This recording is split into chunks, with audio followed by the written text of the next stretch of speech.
एक लड़की की शादी होना थी। अमीर आदमी, करोड़पति, अरबपति, किसी पैसे की कमी नहीं, बीसियों नौकर चाकर जिसके घर में, एक करोड़पति के घर में एक आदमी अपने लड़के के लिए लड़की देखने गया। और जैसे ही गया बड़ा स्वागत हुआ, कालीन बिछाए गए, गुलाब जल से स्वागत हुआ।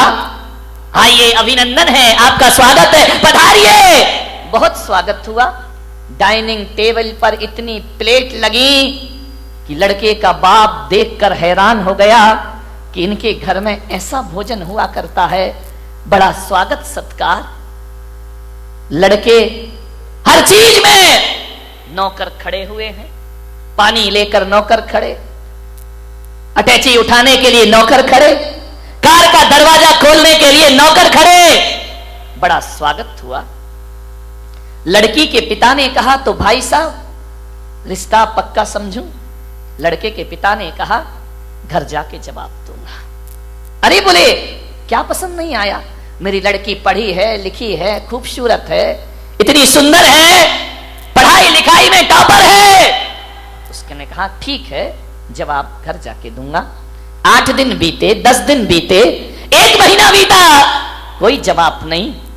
लड़की के पिता का फोन गया, भाई साहब आपने कुछ जवाब नहीं दिया, हाँ या ना में जवाब दो, क्या कमी है मेरे घर में? लड़के के पिता ने कहा कि भाई साहब मुझे क्षमा करना, यदि मैंने महीने भर जवाब नहीं दिया तो इसका मतलब है मैं तुम्हारे घर में रिश्ता नहीं करना चाहता हूं, लेकिन जब आप मजबूर कर रहे हैं तो मैं कहता हूं कि ये रिश्ता मुझे मंजूर नहीं है। अरे क्या कमी रह गई? मेरी लड़की पढ़ी लिखी है। बोले बेशक कोई दिक्कत की बात नहीं है, मेरी लड़की, बोले आपकी लड़की बहुत सुंदर है। सुंदरता तो बहुत है उस लड़की में, मेरे घर में पैसों की कमी नहीं, कितना पैसा चाहिए आपको? लड़के के पिता ने कहा, मैं अपने बेटे को बेचता नहीं हूं पैसों में, मेरा बेटा बड़ा योग्य है, सुशील है, और रही दौलत की बात, तो दौलत की कमी तो मेरे घर में भी नहीं है। यदि ये करोड़पति के घर रिश्ता लेके पहुंचा था तो मैं कोई खाकपति तो नहीं होऊंगा ना मेरे भाई, मेरे पास भी पैसा है। तो उसने कहा, भाई साहब जरा ये बता दो, ऐसी कौन सी बात है जिससे आप शादी नहीं कर रहे?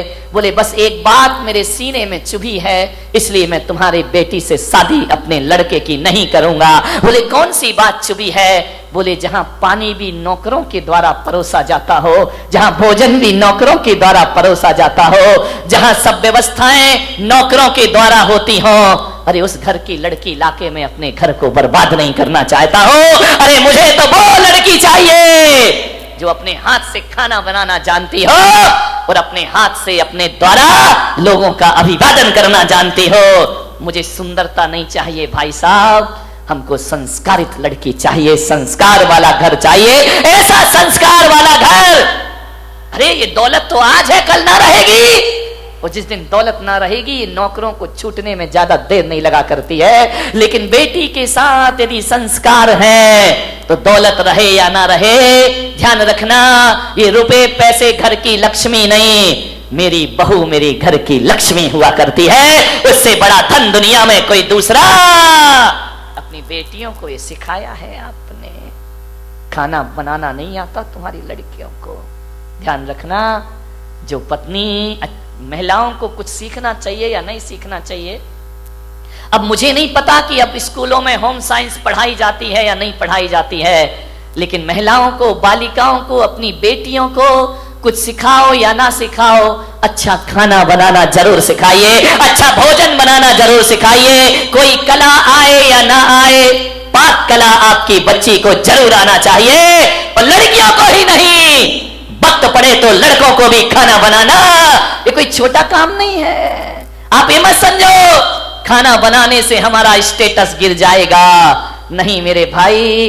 अरे वही पति पड़ोस में खाने जाता है, वही पति ढाबे का खाना पसंद करता है, वही पति रास्ते में खड़े हुए ठेलों पर खाता है जिसकी पत्नी को अच्छा खाना बनाना नहीं आया करता है। आप अच्छा बनाइए, बाजार से भी अच्छा बनाइए। कौन है जो बच्चा बाहर जाकर खाना खाएगा? लेकिन मम्मियों को टाइम कहाँ है, वो अपनी किटी पार्टी में लगी हुई है। मम्मियों को वक्त कहाँ है, वो अपने टैलेंट बनाने में लगी हुई है। बच्चों के बारे में कुछ सोचा है? किटी पार्टी में यहाँ घूमना, वहां जाना, ये करना, ये सजना, ये संवरना, यहाँ वहां, टाइम ही नहीं है मम्मी के पास। ध्यान रखिए, क्या संस्कार देंगे आप लोग? नहीं, मैं आपकी बात नहीं कर रहा हूं। कितनी खुश हो जाती है बंबई वाले के नाम से, वाह मजा आ गया। ध्यान रखिए, वक्त नहीं है बच्चों के लिए आपके पास। बच्चा स्कूल से आता है, मम्मी मम्मी भूख लगी, मम्मी भी टीवी स्टाइल में आ जाती है, बेटा 2 मिनट मैगी लाई, मैगी खिला रहे हो उसको। विचार करिए, रोटी बनाना नहीं आती है, खाना बनाना नहीं आता है, खाने में निपुण होना चाहिए हर नागरिक को। ये भारतीय संस्कृति है। मान्यवर, आपको बोलना आना चाहिए, आपको सभ्यता से बोलना आना चाहिए, आपको कैसे चलना है, कैसे उठना है, क्या पहनना है, आपको ये भी नहीं आता है। मान्यवर, अच्छे कपड़े पहनो सभ्यता के। ये अश्लील कपड़ों से थोड़े देर का अट्रैक्शन तो होता है, लेकिन आपको समाज में इज्जत मिलने वाली नहीं है। अच्छे कपड़े पहनाइए। ऐसे वस्त्र पहनती हैं बालिकाएं जिन्हें देखकर शर्म से हम संतों को माथा झुकाना पड़ता है। ध्यान रखिए। और माताएं ऐसे बच्चों को छूट दे दिया करती हैं, ऐसी बालिकाओं को छूट दे दिया करती हैं। ये बहुत दुखदाई है। ध्यान रखें। आपसे एक आग्रह करूंगा, क्या करते हैं हम अपनी जिंदगी? मर जाता है आदमी तो महान हो जाता है, जीते जी तो शैतान भी कहता है। मैंने ऐसे भी किस्से देखे हैं कि मरने के पहले आदमी कहता है, भगवान इसे कब उठाएगा, जल्दी उठा इस पापी को इस दुनिया से। ध्यान रखना, मरने के पहले ये विचार है। मर गया तो क्या कहते हैं, बड़ा नेक इंसान था, दुनिया से चला गया, भगवान इसकी आत्मा को शांति दे। जीते जी तो मरने की दुआ मांग रहे थे, मर गया तो अब कह रहे भगवान इसकी आत्मा को शांति प्रदान कर दे। विचार करना है आपको, सोचना है, क्या जिंदगी है। मरने के बाद किससे मिलने जाओगे मेरे भाई? आपसे मैं पूछता हूं, कौन मिलेगा मरने के बाद? लोगों की ना जाने परंपरा कहां से आ गई कि कहीं किसी की मृत्यु हो गई, पूरा मोहल्ला जाता है, बैठता है। क्या करते हो वहां जाकर के? कोरे उपदेश करके आ जाते हो, मत रो, ये तो चलता ही है, ये तो दुनिया है, ये तो संसार है। आज बड़े ज्ञानी हो के समझा रहे, कल घर में लाश उठेगी, वो आएगा तुमको समझाने के लिए। वाह रे दुनिया के तमाशे, रीति रिवाज। अरे मरने के बाद किसी के घर जाते हो, मैं आपसे कहता हूं कि मरने के बाद मिलने जाओगे तो वो मिलेगा ही नहीं। अरे जब तक मिल रहा है तब तक जाके मिले आओ, तुम्हारी जिंदगी सार्थक हो जाएगी, सफल हो जाएगी। मरने पे जाते हो, जीते जी नहीं जाते हो। अटल जी गए, पूरा देश जब तक जीते रहे किसी ने पलट के नहीं देखा।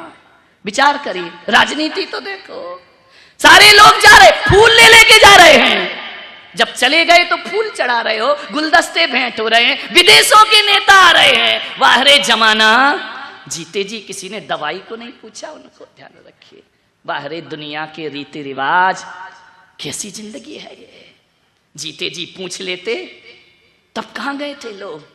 अब तो पूरा नाटक ड्रामा चल रहा है। ध्यान रखिए, मान्यवर, मरने के बाद पूछने जाते हो, जीते जी कोई नहीं पूछता है।